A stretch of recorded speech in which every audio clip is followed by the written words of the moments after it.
नमस्कार, आप देख रहे हैं द हिंद 24 न्यूज और मैं हूं आपके साथ साक्षी।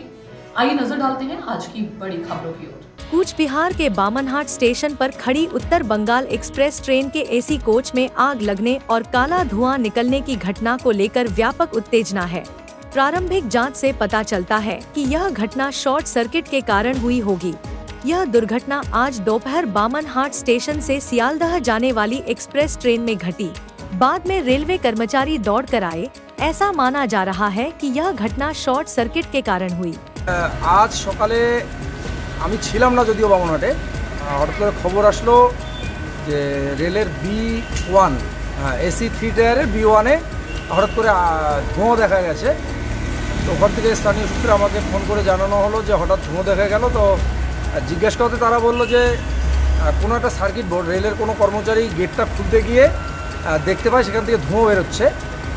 তো এরপরে তারা এসে ঊর্ধ্বতন কর্তৃপক্ষকে খবর দেয়, তারাও আসেন। এসে দেখার পরে জানা যায় যে সার্কিটে কোনো কারণে হয়তো জল ঢুকে সেখান থেকে একটু শর্ট সার্কিটের ব্যাপার হয়েছে। কিন্তু রেলের সাথে যোগাযোগ করা হলে তেনারা কি জানিয়েছেন যে এটা স্মোক অ্যালার্ম বেজেছিল। देखते रहिए द हिंद 24 न्यूज।